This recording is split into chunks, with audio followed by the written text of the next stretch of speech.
Hey there, viewers. Quick question. If you heard a scandal involving someone you trusted, how would you react? Drop your thoughts in the comments. Today, an elderly grandma comes forward with a chilling account of what Diddy allegedly did to her twin granddaughters, and the details might just shock you to your core. Let's dive in. Chapter 1. The Late Night Visitor. I still remember the night that knock sounded on my front door. It wasn't particularly loud, but in my old age, every unfamiliar noise past sundown feels like a jolt to the heart. I set my trembling teacup down on the saucer, careful not to spill hot liquid on my hands. The living room lamp cast shadows across the cluttered shelves, and for a moment, I thought one of those shadows was moving all on its own. It was just my imagination, I told myself. I'd been living with these memories for so long that they often came alive, dancing at the edge of my vision. When I finally mustered the courage to open the door, there stood a stranger in a dark coat, collar turned up against the wind. Right away, I knew this person wasn't from around here. My neighbors never visited at that hour, and no one else would come to my little house in the middle of the night unless they had a reason. The stranger introduced himself softly, said he was a journalist wanting to ask a few questions about some rumors. He didn't mention Diddy right away, but I saw it in his eyes. He was here because he had heard the stories. I let him in, though my hands shook on the doorknob.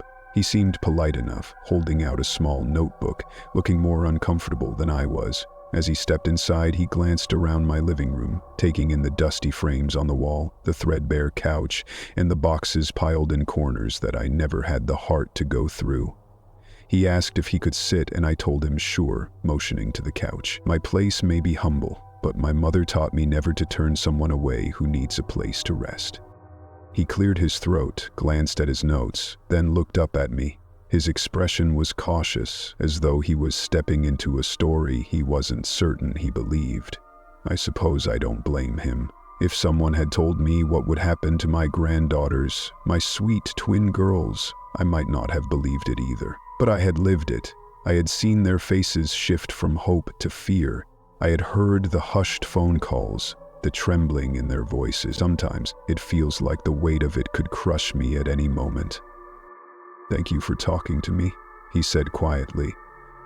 "I know this can't be easy." I nodded, swallowing hard. My throat felt dry, so I poured myself some more tea, though my hands shook so badly I nearly spilled it. The lamp flickered just then, making the shadows dance again, and I took a deep breath to steady myself. I wasn't used to telling this story. In fact, I'd kept it locked inside for years. The only people who'd heard bits and pieces were the police, the lawyers, the investigators who never really listened. They heard me, but they didn't want to listen. There's a difference. The journalist waited patiently, and I realized this might be my last chance to speak the truth. I cleared my throat, then began the tale of my twin granddaughters, Maya and Lila. They were both grown by the time things went wrong. Adults, just barely, but still so young in their hearts. They had different personalities, different ways of seeing the world. Yet they were bound together in that special way only identical twins can be. Maya was always the careful one.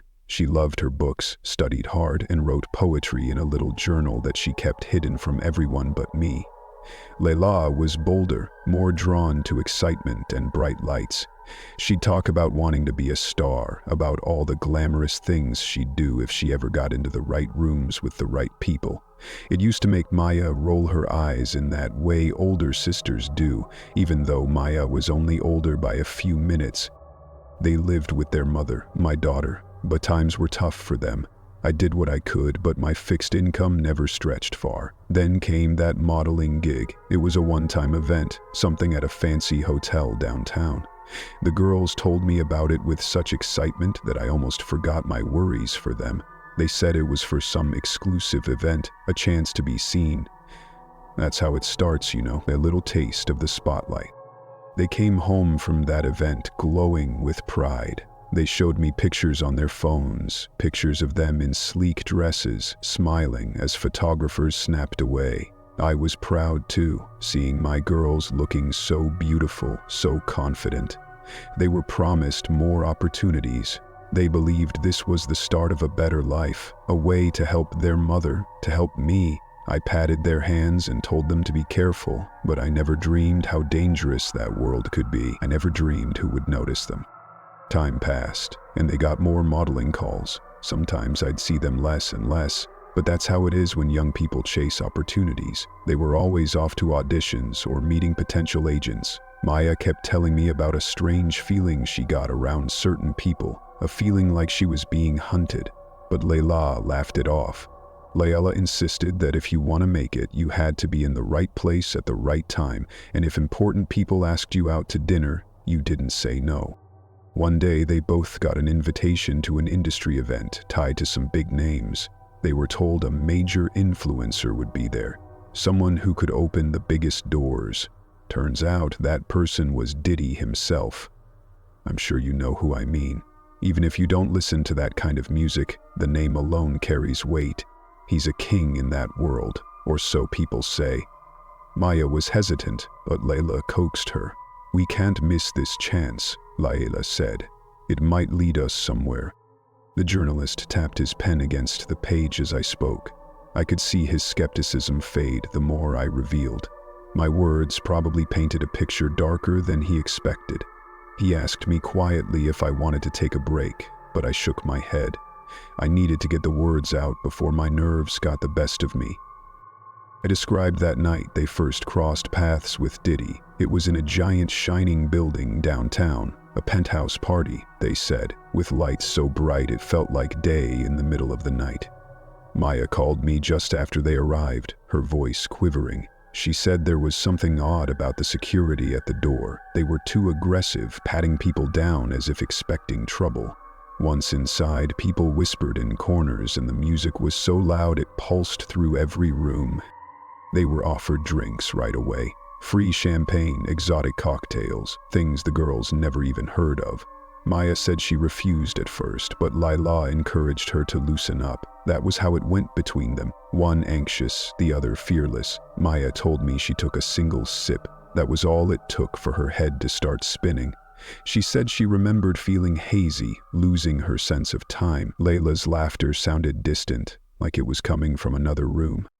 I paused in my story to catch my breath. Reliving those moments felt like walking through a nightmare. The journalist leaned forward, looking genuinely concerned. "So, that's when it all began?" he asked softly, pen hovering over the paper. I nodded, tears pricking at the corners of my eyes. I could still see Maya's face in my mind, the last time she was happy, truly happy, without fear in her eyes.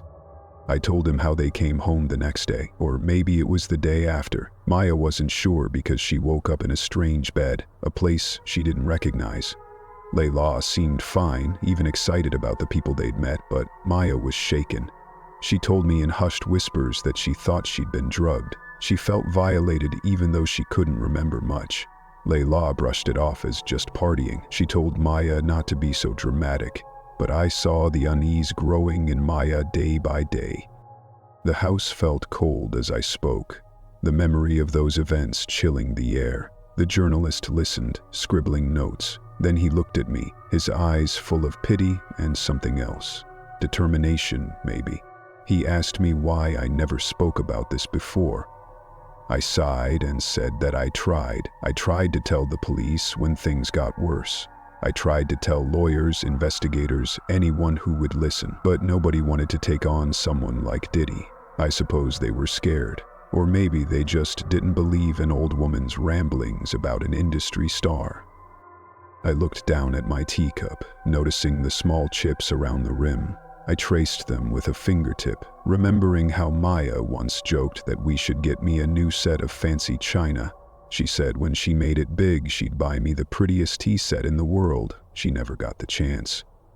My throat tightened, and for a moment I couldn't speak. The journalist didn't rush me. He waited, respectful of my pain. Finally, I took another deep breath and told him how I watched my granddaughters slip from my grasp. Little by little, they were drawn further into that world. Layla wouldn't even return my calls sometimes. Maya would call me in secret, whispering her fears. It was like watching someone drown, and I didn't know how to save them. I felt so powerless. That's when I started to suspect something very dark was happening behind those bright lights and celebrity appearances. Chapter 2. The Invitation. I woke up early the next morning, my mind already tangled in knots over the conversation I'd had with the journalist. The sun was just peeking through my faded curtains and everything looked grayish-blue in that half-light before dawn. I set about my usual routine, boiling water for tea, fumbling with the small radio on the kitchen counter. But my hands were shaky and my stomach churned. It felt like the past had finally broken down the door I'd tried so hard to lock. Now it was here, spilling into my living room, taking shape in front of someone who might actually share it with the world. I decided to call the journalist back, to invite him over again that afternoon. I had more to say, and I was afraid that if I let too much time pass, I'd lose my nerve. He arrived promptly, looking a bit more prepared. He had a small voice recorder in hand, and he asked if I minded. I figured it was time to let the truth be documented, so I told him it was fine, as long as he promised to be gentle with my words. He set the recorder on the coffee table, and we settled in on the same couch as before. The day was bright, which made me more self-conscious about the state of my home, the worn carpet, the dusty shelves, the spiderweb cracks in the window.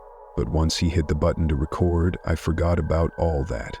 I was back in my memories again, swirling in the events that led my granddaughters into Diddy's orbit. I spoke of the day they got the invitation to that exclusive party, the one that sealed their fate. They had already done a few smaller gigs for a modeling agency that specialized in fresh faces, as they called it. That agency was the stepping stone to bigger things, or so the girls believed. One afternoon, an insider who claimed to have deep industry connections approached them. This man, let's call him Vincent, told Layla and Maya that they had the kind of look that could sell anything. He said they weren't just models, they were potential stars. Maya was wary of him. She told me later that something about Vincent's eyes made her skin crawl, as though he was assessing her in a way that went beyond professional interest. But Layla was excited. She saw Vincent as a doorway to the glamorous world she'd always dreamed of. Vincent said he had connections to top-tier celebrities, including Diddy. He spoke about lavish parties, music videos, brand endorsements, all sorts of temptations that would be hard for starry-eyed young people to refuse. Vincent invited them to a small gathering that weekend. He emphasized the presence of important figures who could fast-track their careers. Layla jumped at the chance, telling Maya this was the moment they'd been waiting for. Maya didn't want to go, but she felt torn. She didn't want to hold her sister back, and part of her was curious about the possibilities too. So they went. I paused in my story to catch my breath. The journalist shifted slightly on the couch, leaning forward. He asked if this was before or after they'd met Diddy at that penthouse event. I explained that it was before. This was the stepping stone to get them into that penthouse.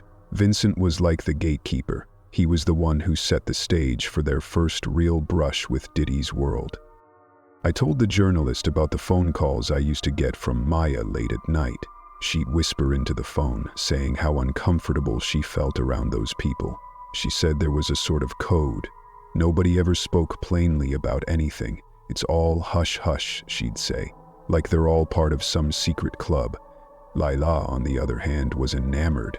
She'd talk about the fancy cars, the expensive drinks, and the people who treated her like she was already famous. She called me once, giggling after midnight, saying she'd just brushed shoulders with someone who managed top singers. She was buzzing with excitement. When Maya tried to confide in Layla about her fears, Layla brushed her off, insisting that this was just how the industry worked. "You have to play the game if you want to win," Layla told her. I suppose that was what started to drive a wedge between them, Maya's caution versus Layla's ambition. Still, they were twins, and nothing could fully separate them yet. The day came when Vincent handed them an embossed envelope, something that looked almost like a wedding invitation. Inside was a simple card with a date and a location, an address in a wealthy part of the city, the name scrawled across the top. Diddy's private after-party. Layla nearly jumped for joy, but Maya felt a chill creep over her. She told me the name alone made her heart pound, because she'd heard rumors. She couldn't place them exactly, just whispers on social media or in hushed conversations. Stories about parties that went on too long, about people who went in but didn't always come out the same. I was washing dishes when Maya first mentioned that invitation to me. She stood in the doorway of my kitchen, shoulders slumped. Her eyes were wide, reflecting uncertainty. She said, "Grandma, I don't think we should go." I set the plate down, turned off the water, and dried my hands. I asked her why she felt that way. She said she couldn't explain it, just a gut feeling. But Layla wanted to go so badly, and Maya hated letting her down. I reached for Maya's hand and squeezed it gently, telling her to trust her instincts. But I also knew how strong the pull of opportunity could be, especially for someone like Layla, who craved the spotlight. So I told Maya to be careful, to watch out for her sister. At that time, I had no idea just how dark things could get. I believed in the goodness of most people, or at least I wanted to.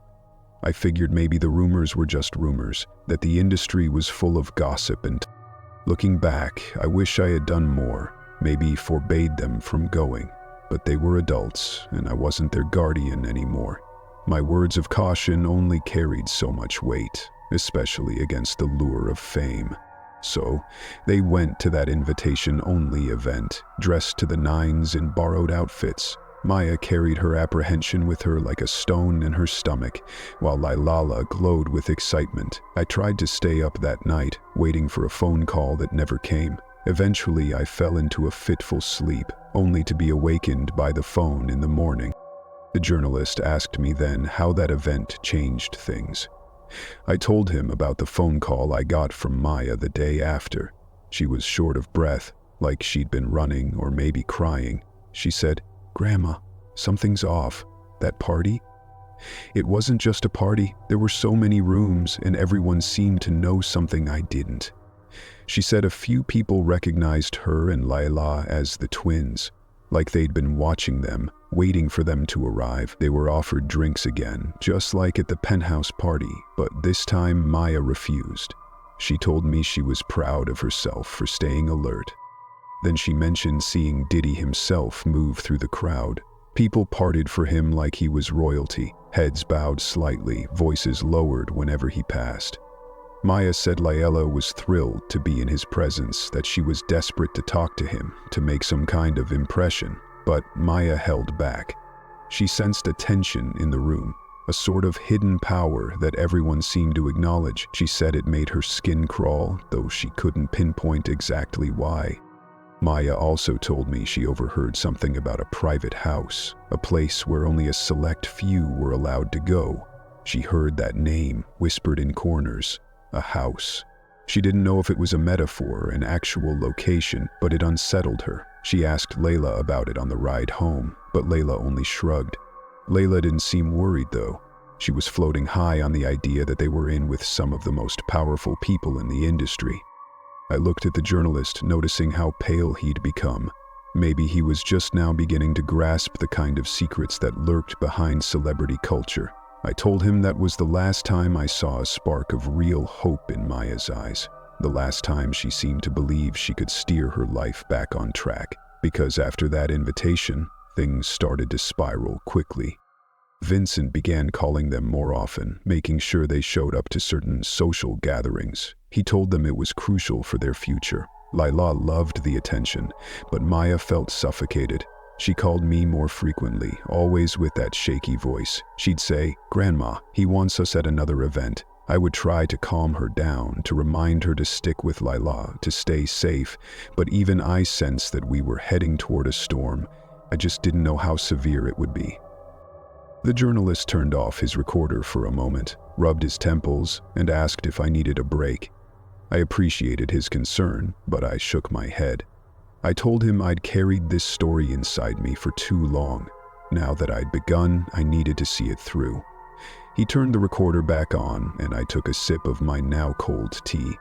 The bitterness of it felt fitting, like a small taste of what was to come. I said to him, They talk about these people like they're gods, that once you're invited in, you're special. But the truth is, sometimes the devil himself offers an invitation, and if you accept, you may never leave the party alive. He wrote that down, then we sat in heavy silence for a few moments. Outside, a car horn blared. Inside, my old clock ticked like a heartbeat. The day felt too bright, too real for the horrors I was describing. But that's how life is. Terrible things don't stop happening just because the sun is shining. I told him that I didn't realize it then, but accepting that invitation was the start of a slow, twisting descent for both of my granddaughters. One would cling to a fantasy, while the other would fight tooth and nail to escape. I told him how I wish I could go back, tear that envelope from their hands, and lock them in this house where no harm could reach them. But life doesn't work that way. Once you open certain doors, there's no closing them again. Chapter 3. The House That Swallowed Them. I sat there for a long time, weighing my words carefully. I could see the journalist growing more tense with each new detail, and I didn't want to overwhelm him, but I also felt this urgency to get everything out before my courage failed. So, after a brief pause, we continued. I explained how the talk of a private house came up more often. Maya told me once, "Grandma, it's like this mansion everyone whispers about. If you're really in, that's where you go. Nobody says exactly what happens there, just that it's where the real deals are made." She sounded so scared that day, like a child stepping into a dark forest. She was only in her early 20s, but the fear in her voice made me think of the times when she was little and used to cry whenever the lights went out. Layla, however, seemed almost giddy about the whole thing. The idea of being invited to that private house felt like a badge of honor to her. It was proof she had something special, that she was chosen. She'd make jokes about how she was going to come back with all sorts of stories and connections. I think Maya tried to warn her, but Layla brushed it off. She told Maya she was being paranoid, that if they wanted to make it, they had to go where the power was. Eventually, they both got the official invitation. It was a phone call this time, and the man on the other end told them to be ready that night. No details on what to wear, what to bring, nothing. Just a location and a time. I remember Maya calling me in a panic, begging me to tell her not to go. But the problem was, I couldn't force her to stay away. All I could do was say, "Maya, if you feel something is wrong, then don't do it. Trust yourself." But she was torn. She didn't want to abandon Layla. So, in the end, she went along. They rode in a sleek black SUV sent by the same man who had called. There were tinted windows, and the driver didn't say a word to them the entire ride. Maya said she tried to calm herself by looking out the window, but everything was dark, and they were headed to a part of the city she didn't recognize. Layla was bouncing her leg excitedly, checking her phone for messages, probably from those industry people she was so keen to impress. When they arrived, a tall fence surrounded the property, and the gate slid open silently as they approached. Maya described how her stomach churned when she saw that gate, like it was a mouth opening to swallow them whole. The driveway was long, lined with tall trees that blocked out any view of the street. At the end stood this enormous mansion, its windows lit like eyes in the night. As they stepped out, security guards in all black approached, checking them off a list. Maya noticed the guards had earpieces and they talked in low murmurs. She said it felt like stepping into a fortress, not a home. Inside, the place was magnificent. Marble floors, chandeliers, artwork that looked older than her grandmother, me that is. But the mood was oddly hushed, like everyone was watching everyone else. People sipped drinks and made small talk, but it wasn't the usual boisterous party atmosphere. It was more like a secret meeting. Diddy was there, of course, surrounded by a cluster of admirers. Maya tried to avoid his gaze, but Layla rushed forward, wanting to be noticed. Maya watched as Diddy whispered something to a man in a suit who then approached Layla and guided her into a smaller gathering in another room. Maya tried to follow, but she was stopped by someone who told her there was a special area for the chosen guests. and she wasn't on the list yet. The word yet was what got her. It implied she could earn her way in if she played her cards right. She wandered the halls, feeling more uneasy with every step. She noticed that the mansion was bigger than it looked from the outside, with corridors twisting into hidden corners. She saw people slipping behind closed doors, guards posted at certain entrances. At one point, she asked another guest where the restroom was, and the guest looked at her like she was crazy to even speak. That was when a guard grabbed Maya's wrist and firmly said, "Don't ask questions around here if you know what's good for you." I paused in my retelling, my chest tight with the memory of that phone call. Maya called me that same night, breathless, voice quivering. She said she was trying to find Layla but kept running into locked doors and hushed whispers. She said she felt like she was in a maze and every turn led to someone telling her to mind her own business. She told me she was scared, but she just wanted to leave, but Layla was nowhere to be found. I told her to get out, to call a cab or run if she had to, but she insisted she couldn't leave without Layla. Then the line suddenly went dead and I was left with silence. I tried calling back, but it went straight to voicemail. I didn't sleep that night. Every minute felt like a hammer pounding in my chest. I paced the living room praying Maya would call back. She never did. The journalist leaned closer, his voice low. He asked if that was the last time I heard from Maya. I told him no, but it was the last time she sounded like herself. The next calls were more frantic, more desperate. And then came the day she disappeared for good. But that night I didn't know what to do. Part of me wanted to drive into the city right then and there, bang on every door I could find until I reached that house. But I'm an old woman and I was terrified. I didn't have the money for a taxi or the means to get into a fortified mansion, so I prayed and I waited. The sun rose, casting cruel light on the same old furniture in my living room, and my phone still didn't ring. By late morning, I decided I'd waited long enough. I got dressed, slipped on my old shoes, and drove into the city. It took me hours to figure out where that house might be. Maya had never given me the exact address. She just mentioned a gate and a row of tall trees. I asked around near the modeling agency, showed a picture of my girls to anyone who would listen. Most people just shrugged. Some gave me pitiful looks. Then a receptionist at the agency recognized them and whispered, "They went to the house." When I pressed for more, security showed up, practically dragging me out by the arm. I shouted for answers, but nobody would speak to me. Late that night, I got a phone call. A man's voice, deep and cold, told me to stop asking questions. He said, "They're fine. They're where they need to be. Don't make trouble, old lady." I'll never forget the way he said "old lady," like I was nothing, just a nuisance. But I knew in my gut my granddaughters weren't fine. Something was terribly wrong. The journalist set his pen down and looked shaken. He asked me if I ever considered going to the police. I told him I tried. I went to the station and gave them all the information I had. But the officers seemed disinterested. One of them even chuckled when I mentioned Diddy's name, like I was just some conspiracy theorist.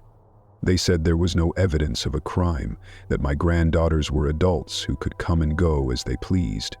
I left the station feeling helpless, tears burning my eyes. Then, about a week after that terrible night, I received a text message on my phone, just one word, "Help." It came from Maya's number. I called her back 100 times, but it never went through. I wrote back, asked where she was, begged her to answer. Nothing. That one word haunted me, and it still does. Help. She reached out in the only way she could, and I had no idea how to save her. The journalist looked at me, pain in his eyes. He said he couldn't imagine how terrifying that must have been. I could barely meet his gaze. There are no words to describe the anguish of knowing your loved ones are trapped somewhere you can't reach, under the influence of people too powerful to fight. It felt like the world was closing in on me. I remember staggering to my couch, pressing a hand to my forehead, thinking I was going to faint from the sheer worry of it. The house that swallowed them. That's what I call it in my mind. a place where illusions of luxury hide something monstrous, a place guarded by threats and hush money, where lost souls wander in, thinking they've found a golden opportunity. I often wonder how many others were trapped there with Maya and Layla. If only I could have reached them in time, broken those gates, dragged them out by the hand if necessary. But I'm just one old woman, and the world can be so heartless to those without power. I ended my story for the night, feeling my throat tighten again. The journalist clicked off his recorder, looking pale and worn out. He asked if I wanted to stop, but I told him no. I told him this was my burden, and I needed to share it. We decided to pause just long enough to catch our breath, then we'd continue. Because there was more to tell, and I couldn't bear the thought of leaving it unfinished. Chapter 4. The Disappearance. When the journalist came by the following day, I could see the weight of my story etched on his face. He walked in slowly, as if the air in my house was heavier than normal. I offered him a seat and some tea, though I don't think either of us really wanted to sip anything. There was a grim determination in his eyes, the kind I imagine people get when they realize they've stumbled onto something bigger than they ever expected. I started by telling him how, after I received that single-word message from Maya, I tried every possible route to find her. I reached out to the modeling agency again, demanding to speak to someone in charge. They shut me out, insisted they had no information. I went back to the police station, bringing the text message as proof that something terrible was happening. But the officer at the front desk acted like I was overreacting. He said, "Maybe she just wants some space. You know how young people are." I wanted to scream. Days turned into a blur of phone calls and dead ends. My daughter, Maya, and Layla's mother, was beside herself. She blamed herself for not keeping closer tabs on the girls. I comforted her as best I could, but my heart was so heavy I could barely form words. We knew something awful had happened, but nobody else seemed to care. We were two women with no money, no influence, banging on a door that refused to open. Then, out of nowhere, someone slipped a note under my front door. I found it one morning, just a small piece of paper folded in half.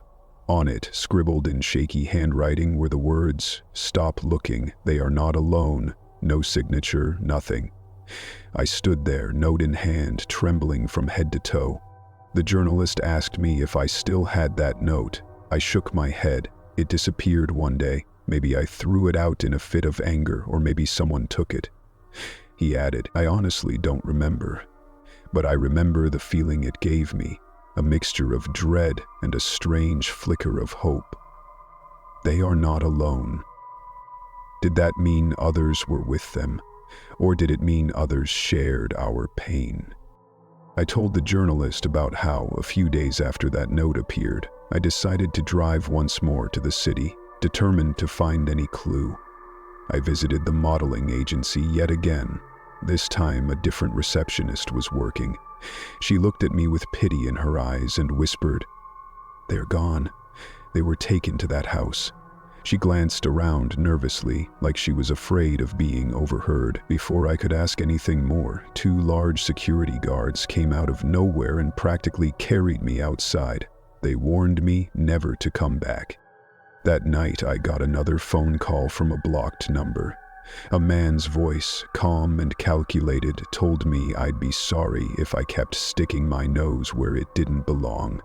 He said, "They're fine," with that same icy tone I'd heard before.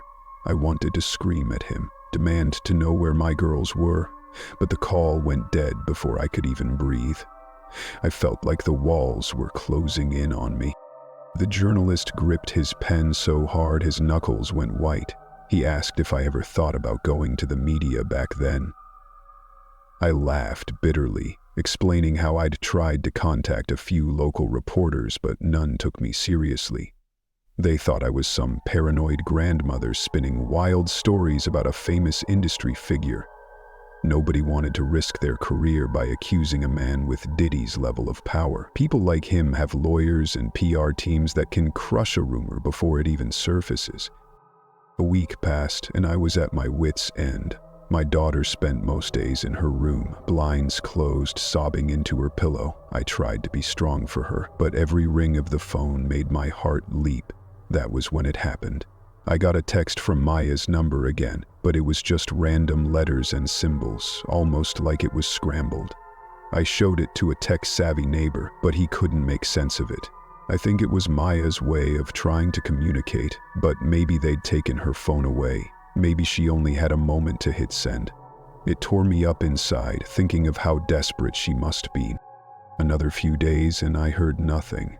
Then, out of the blue, my phone buzzed in the middle of the night.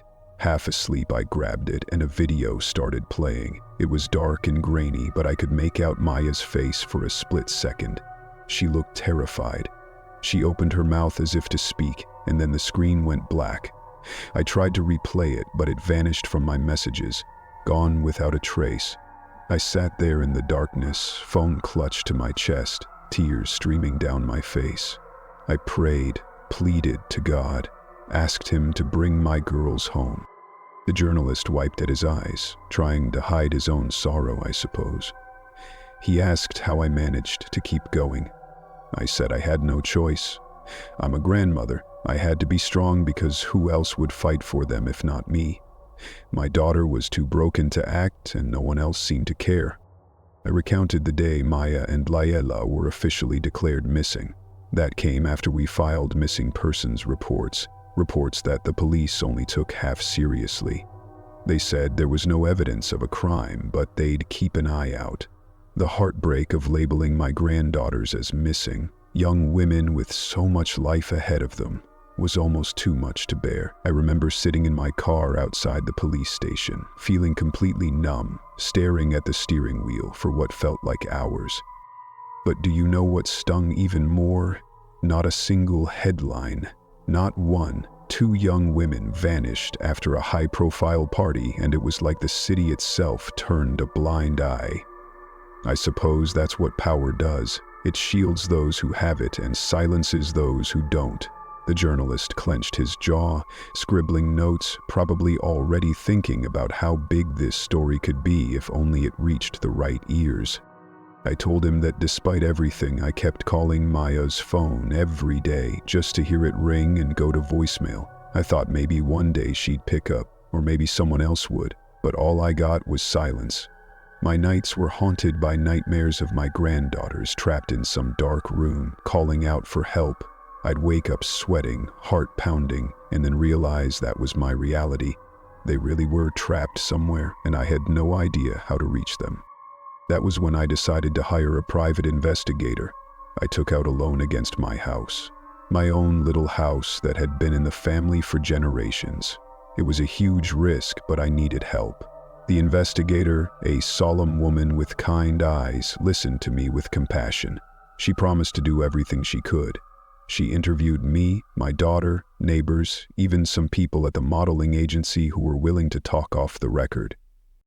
A few weeks later, she showed up at my door with a grim look. She handed me a folder filled with notes, pictures, and transcripts of interviews.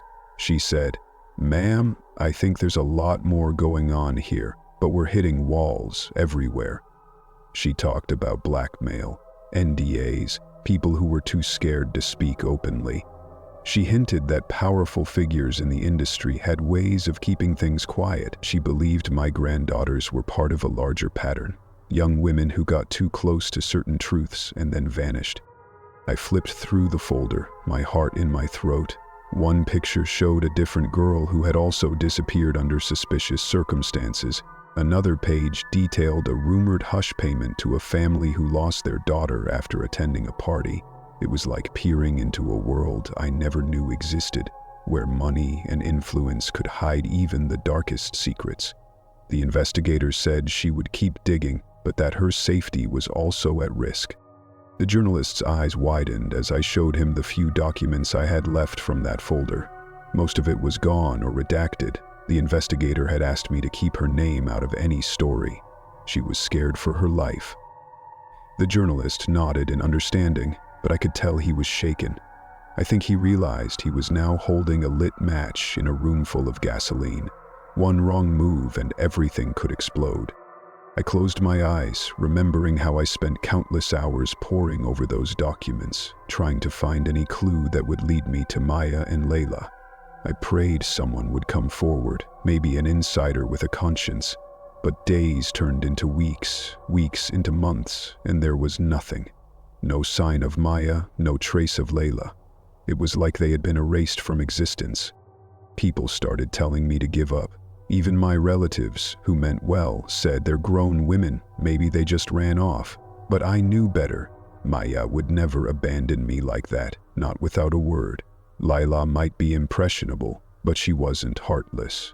Something terrible had happened, something orchestrated by a man who had enough power to bury the truth without a trace.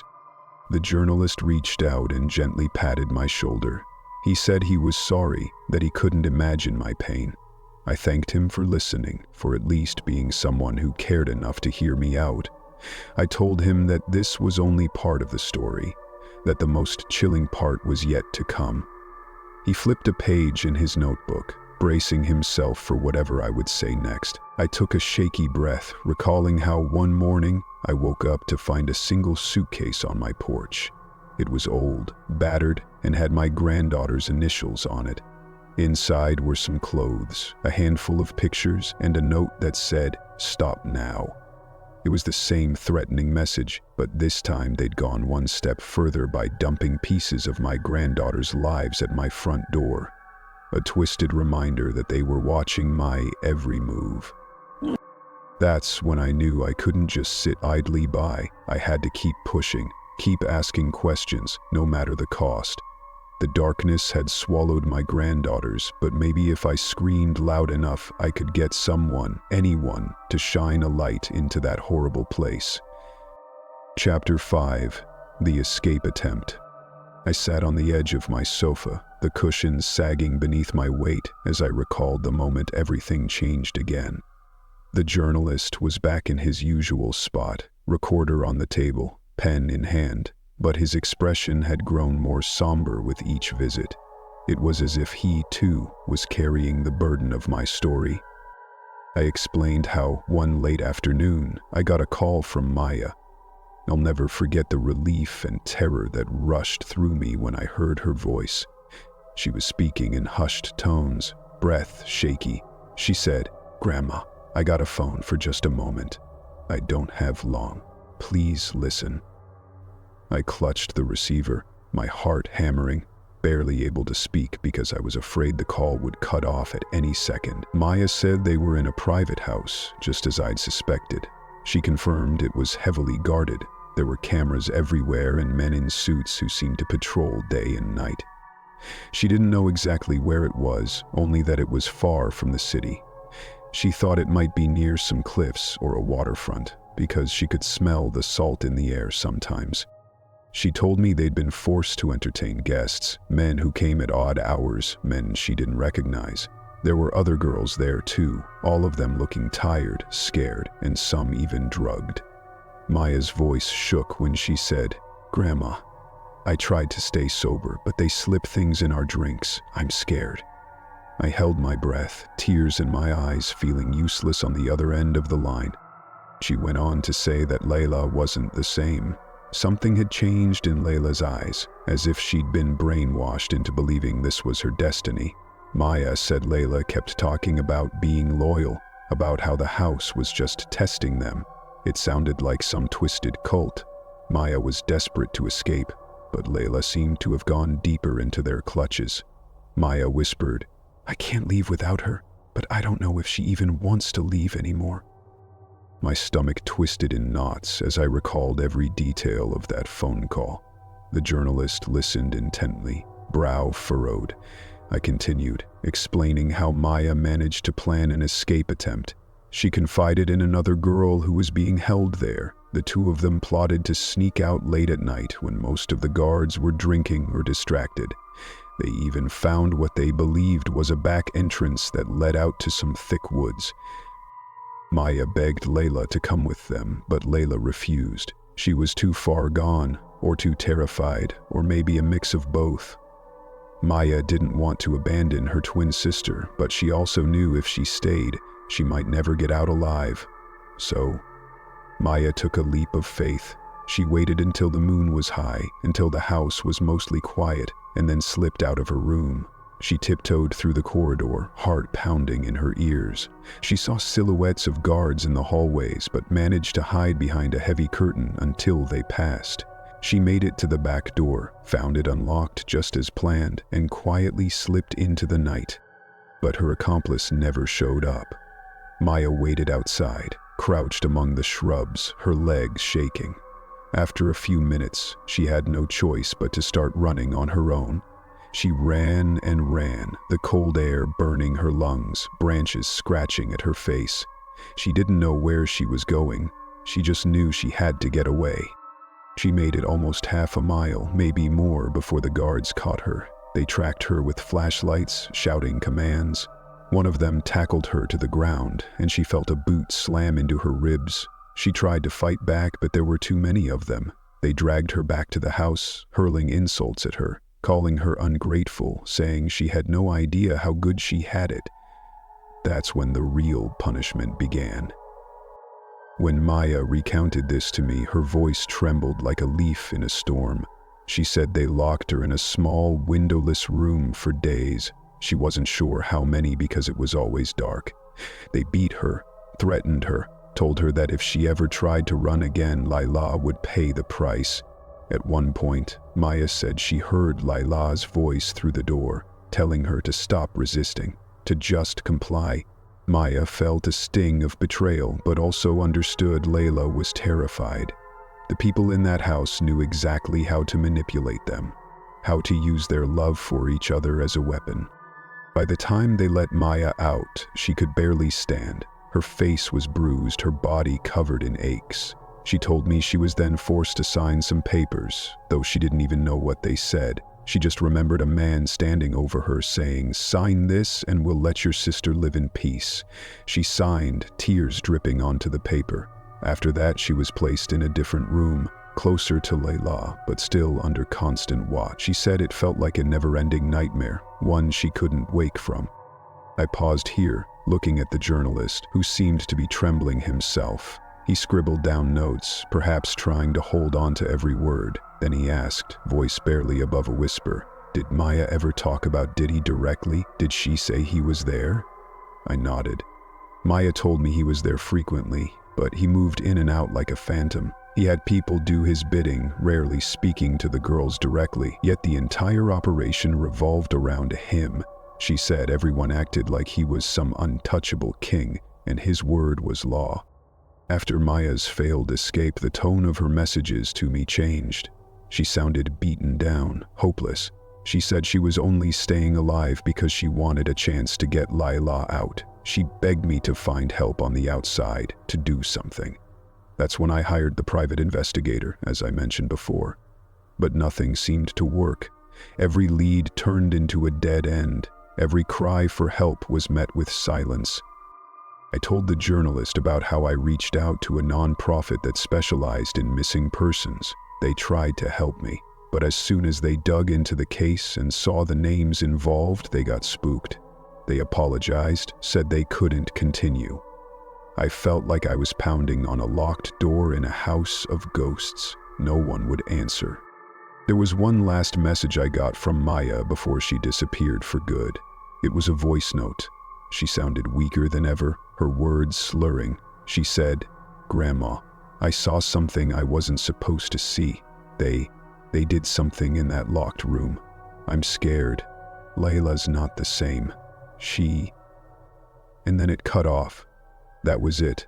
That was the last time I heard my granddaughter's voice. I sat with the phone in my hand, replaying that note over and over, each time feeling like a knife was slicing deeper into my heart.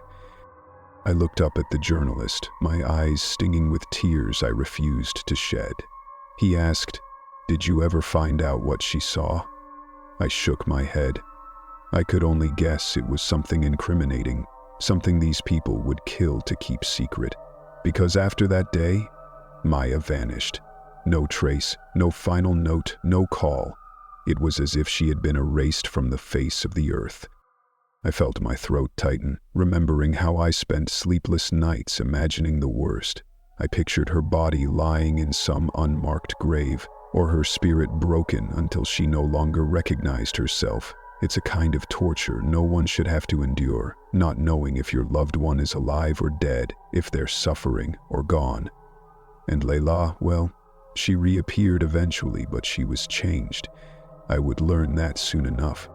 The journalist asked about Layla, wanting to know what happened when she finally showed herself again. I told him we'd get to that, but first he needed to understand the cost of defiance in that world. Maya defied them by trying to escape, and they made sure she paid the price. When I think about the courage it took for her to risk her life to get out, it makes me proud and breaks my heart all at once. She was always the cautious one, remember? And yet she was the one who tried to stand up against a system so powerful it crushes people without a second thought. Sometimes I wonder if there was a moment during that escape attempt when she tasted freedom, a single breath of night air without walls or guards. Even if it was brief, maybe that moment gave her a sliver of hope. I cling to that thought because everything else is too dark to bear. The journalist and I sat in silence for a minute, the only sound the faint ticking of my old clock. Then he reached over to turn off the recorder, but I stopped him. I said, "No, let it run. I don't want there to be any more secrets." He nodded, understanding that I was done hiding the truth. I wanted every syllable of Maya's story on record, even if it never saw the light of day. Because if there's one thing I've learned, it's that silence is what these people thrive on. Maybe, just maybe, by speaking out, I could chip away at their power, even if only a little. Chapter 6. The Price of Defiance. I couldn't sleep much after recounting Maya's failed escape. Images of her running through those dark woods, only to be dragged back, played on a loop in my mind. By the time the journalist returned, I felt like a shadow of myself, haunted by memories I couldn't shake. But I greeted him at the door, determined to continue. If I was going to tell this story, I had to tell it all. He asked if I was ready, and I simply nodded, leading him into the living room. The recorder clicked on, the little red light glowing like an eye. I sank into my worn armchair, the one with the lumpy cushions, and tried to steady my breathing. He asked if I wanted to pick up where we left off, about Maya's final messages. I said yes, but only if he understood how painful it was going to be. I began by recalling the last voice note, the one where Maya mentioned seeing something she wasn't supposed to. It was clear from her tone that it had shaken her to the core. The next day, I tried calling her number again, over and over, frantic, terrified. No answer. The day after, nothing. A week passed, and I realized I hadn't heard from Layla either. It was as if both of them had been swallowed by that house once and for all. Around that time, my daughter and I started getting strange phone calls at odd hours. The caller never spoke, but we'd hear breathing, a shuffle of movement, and then they'd hang up. It was pure torment. Part of me hoped it was Maya or Lila trying to reach out but unable to speak. Another part of me feared it was their captors reminding us they were always watching. Then suddenly Lila reappeared. It was a couple of months after Maya's final voice note. Lila showed up on my doorstep one morning, unannounced. I opened the door and almost screamed, not just from surprise, but from the sight of her.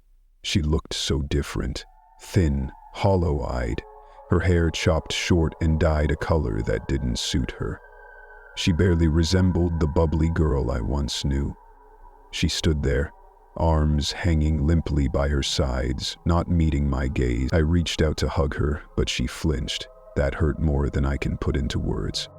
I ushered her inside, calling out for my daughter. The moment my daughter saw Layla, she burst into tears and tried to embrace her, but Layla stood stiff as a board, arms pinned to her sides. She said nothing for a long time, just stared at the floor. I finally managed to coax her to sit on the couch, where she perched on the edge, spine rigid. I asked her where Maya was, and she responded with the coldest expression I'd ever seen. "She's gone," Layla said, voice flat. That's when I felt my heart drop. I pressed her for details. What did she mean by gone? Did Maya manage to escape? Did something happen to her? Layla wouldn't answer. She just kept repeating, "She's gone," like a broken record. I reached out, gently touching her arm, and she pulled away. Tears welled up in my eyes because I realized she wasn't just physically changed. Something in her spirit was gone. Over the next few days, Layla stayed at our house, mostly in her old bedroom. She slept a lot, or at least pretended to. She ate very little. My daughter and I tried to talk to her, to comfort her, but she remained distant, as if she was a shell of the person we knew. Sometimes I'd hear her whispering to herself at night, saying words like loyalty and induction, the same phrases Maya mentioned.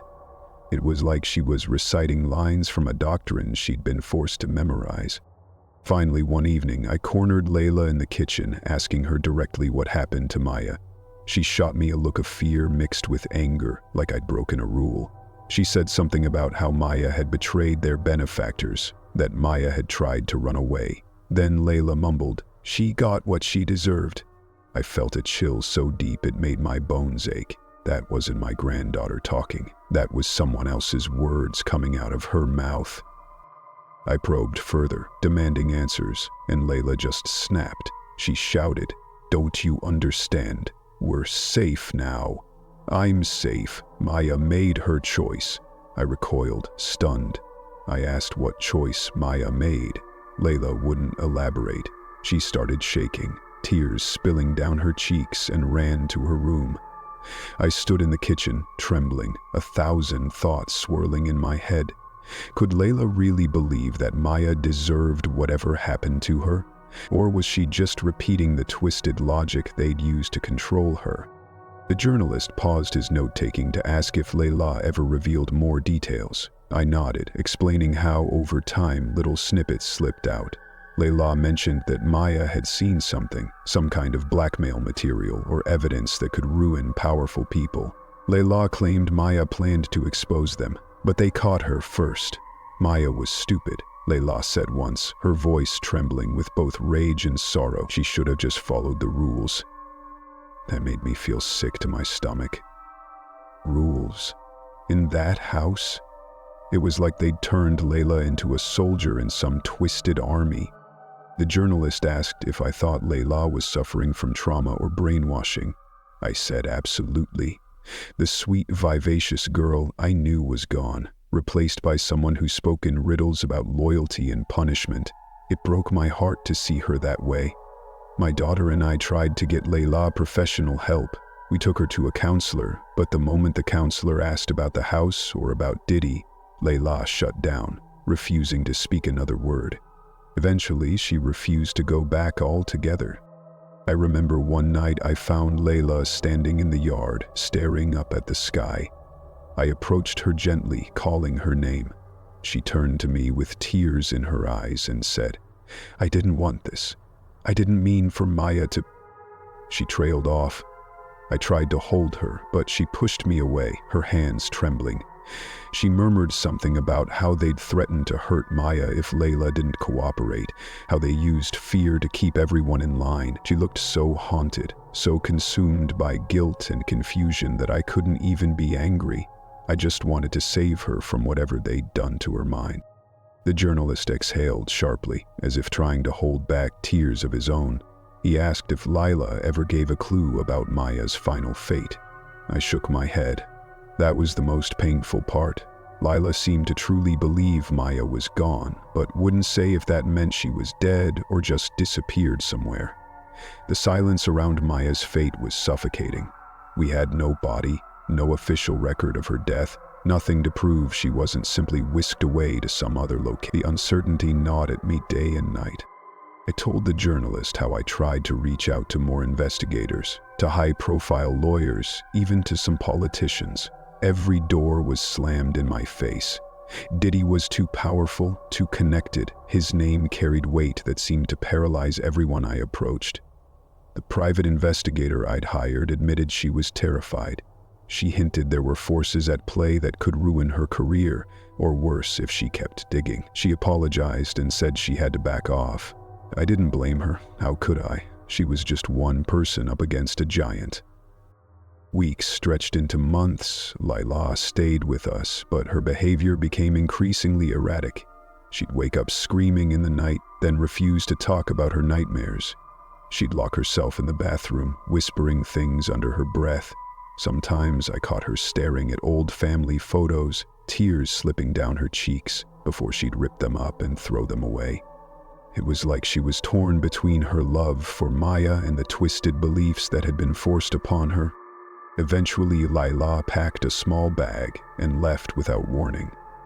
My daughter and I woke up one morning to find her room empty, the window open, the curtain flapping in the early light. She left a note on the kitchen table that said, "I'm sorry, I can't stay. They'll find me. Please don't look for me." That was it. My daughter collapsed, sobbing, and I just stood there, feeling hollow. Both my granddaughters were gone, and I had no idea if either would ever come back. The journalist closed his eyes for a moment, letting the weight of it sink in. Then he asked if that was the end of my fight. I let out a mirthless laugh and said, "Not by a long shot. Because if I couldn't bring them home, I could at least speak the truth." I spent the following months writing letters to anyone who might listen, human rights organizations, helplines, even celebrities I thought might have a conscience. Most never replied. A few sent generic responses saying they were sorry for my loss but couldn't intervene. That's when it dawned on me that the whole system was set up to protect men like Diddy, men with money, influence, and the ability to make problems disappear. My granddaughters were just pawns in a bigger game, easily replaced by the next set of bright-oaked hopefuls. The realization made me sick with anger and grief. I told the journalist that's the price of defiance in that world. Either you obey and lose yourself, or you resist and lose everything. We sat there in silence, the air thick with sorrow and rage. Then the journalist switched off the recorder, breathing heavily. He said he needed a moment. I understood. This wasn't just a story. It was a window into a dark reality few dared to see. And yet, I felt a cold resolve settle in my chest. Because if Maya and Layla were beyond my reach, I would use every last breath in my old body to expose the monster who took them. Chapter 7: The Silent System. The journalist returned the next day with dark circles under his eyes, looking as though he hadn't slept at all. He admitted he'd spent the night poring over his notes, researching old articles, trying to find even a whiff of a scandal that might connect Diddy to these disappearances. He found rumors, whispers, anonymous tips on blogs that never went mainstream, but nothing concrete, just a patchwork of fear and speculation. It seemed everyone who knew something was too afraid to speak. I offered him a seat again, and he settled onto the couch like a man carrying a great weight. I reminded him that if at any point he wanted to walk away, I would understand. He shook his head, set up his recorder, and told me he was in this to the end. I felt a glimmer of hope, though it was faint.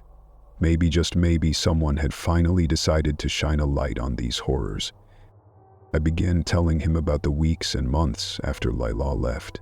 My daughter and I were in a haze of grief, but I refused to give up. I reached out to private forums, online groups for missing persons, trying to see if anyone else had a story similar to ours. I found scattered posts from people who claimed their loved ones disappeared after attending exclusive industry events. Most of these posts were anonymous, and many had been taken down soon after they appeared, but I contacted anyone who'd left a hint of an email address, hoping for a response. That's how I came across other families. Mothers, sisters, grandmothers like me. They all told variations of the same story. A young woman with hopes of making it in the music or modeling industry, lured by promises of stardom, then swallowed by a system that thrived on secrecy. Some of them managed to come back, broken like Layla, while others vanished without a trace. Each story cut me to the bone, yet also made me realize I wasn't alone in this nightmare. I recounted how I'd tried to gather these families together, thinking we could form a collective voice strong enough to challenge the powerful forces protecting Diddy. I tried to set up a meeting in a public library, inviting them all to share their experiences in person. but only 2 showed up. The others sent messages at the last minute, saying they were scared.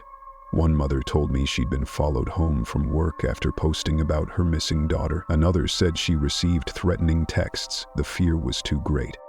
Of the 2 families who did come, both arrived looking over their shoulders as if expecting someone to snatch them off the street. We huddled in a quiet corner of the library, speaking in hushed tones. One woman showed me pictures of her niece who'd gone missing nearly a year ago. Another man, an uncle, said his niece had come back but refused to speak of what happened. She was now living in some fancy apartment funded by an anonymous benefactor. The uncle believed it was hush money to keep her quiet. When we tried to contact lawyers who might take on a case against someone like Diddy, we hit a wall. Most wouldn't even return our calls. One who did listen to us told us point blank that we'd be eaten alive in court without hard evidence. We had stories, we had heartbreak, but we didn't have the kind of proof that could stand up against a billionaire's legal team. The heartbreak deepened every time we tried and failed to find someone brave enough to help. I looked at the journalist, tears pricking my eyes. "You see, it's not just about Diddy," I said. "It's the whole system that protects men like him. That's what makes it so silent. Anyone who dares speak out either disappears, or they get paid off, or they sign papers that shut them up for good." He nodded grimly, as though he'd begun to understand the enormity of what we were up against. I told him about the blackmail files I'd heard whispers of. The private investigator mentioned them once. A trove of recordings, videos, and documents used to keep certain people in line. Powerful folks from politics, entertainment, and business all tangled in a web of secrets. If these files ever saw the light of day, entire empires could crumble. But the files were also a shield for people like Diddy. As long as everyone was complicit, no one dared to cross them. At this point, the journalist's face went pale. He muttered that he'd heard rumors of blackmail in the industry before, but never believed it was so widespread. "Why don't they go to the FBI?" he asked, voice trembling slightly. I shook my head, explaining how fear can reach the highest levels. Maybe some agents are compromised, or maybe it's just that the victims have no faith in the system anymore. When you've seen the lengths people will go to keep their secrets, you start to think nowhere is safe. He asked me how I hadn't lost hope entirely. I admitted there were days when I felt close to giving up. Sometimes I'd sit in Maya's old room, hugging her pillow and crying until my eyes were swollen shut. I'd see pictures of Lelio smiling, back when she was carefree, and I'd rage at the ceiling, demanding God tell me why this happened to us. But then I'd remember their laughter, remember the nights I rocked them as babies, and something in me would refuse to let go. I promised myself I'd keep pushing until my last breath. The journalist asked if I ever managed to track down Vincent, the so-called insider who first introduced my girls to Diddy's world. I said I tried. He seemed to vanish too. I heard rumors that he was paid to recruit young talent, then disappeared once the heat got too strong. Some said he might be living overseas under a new name. Others said he might have run afoul of the very people he worked for. Either way, he was a dead end. I could see the journalist wrestling with his own conscience, wondering how to proceed. He finally asked, "If I publish your story, if I name Diddy, do you think it'll change anything?" I looked him square in the eye and said, "I don't know, but doing nothing definitely won't change anything." He bowed his head, as though the weight of that truth was pressing down on him. I continued, telling him how I came to my decision to speak out publicly. I figured if I couldn't save Maya or rescue Lila from whatever mental prison she was in, I could at least warn others. Maybe some girl out there, dreaming of fame, would see my story and think twice before stepping into that house. Maybe a parent would ask more questions, keep a closer watch. If I saved even one young person from that fate, it would be worth whatever risk came my way. The journalist then asked if I'd be willing to share the contact information of those other families. I said I'd have to ask them first. Most were too scared to go on record, but maybe if they saw one person stepping forward, they'd find the courage. He nodded, scribbling notes, determination etched on his features. I admired his bravery, but I also feared for him. I knew the kind of retaliation that could come from crossing powerful men. By now, the light outside had grown dim, and the shadows in my living room stretched long across the floor. The journalist switched off the recorder and leaned back, rubbing his eyes. He said, "I have enough for a story, but I want the full truth. Everything." I told him there was one more piece left, my final decision to stop living in silence and the aftermath of that choice. He asked if I was ready to share it. I hesitated, then nodded. After all, I'd already opened the floodgates. Before he left for the evening, I pulled out a small box from beneath my couch. Inside were letters I'd written but never mailed. Letters addressed to newspapers, TV stations, even the president. I handed them to him, saying, "They're probably just the ramblings of a desperate old woman, but maybe you can find something useful." He took them gently, treating them like fragile evidence of a life torn apart. As he stepped outside, I watched him hesitate on my porch, glancing around like he expected someone to be watching. Maybe someone was. That's how it feels when you confront a secret empire. It's like stepping into a spotlight you never asked for, not knowing if a sniper lurks in the dark. I wished him a safe journey home, then closed the door, turning the deadbolt. My heart pounded with a mixture of fear and hope. Fear for what might happen if he published my words. Hope that maybe, finally, someone with a platform would stand up against the silent system that had swallowed my granddaughters. Chapter 8. The Last Confession. The next morning I woke to find the journalist already waiting on my porch, a determined look in his eyes. He said he'd stayed up all night reading through my letters and cross-referencing them with his research.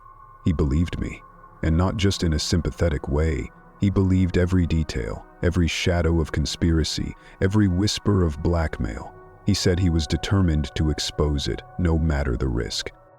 I took him inside, feeling both relief and dread. Relief that someone finally heard me, dread because I knew what could happen to him for listening. We settled in the living room again, the air thick with anticipation.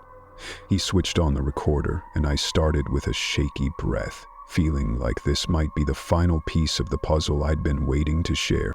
I told him how, after months of searching and hitting dead ends, I realized I had only one card left to play, telling my story to anyone willing to hear it, consequences be damned.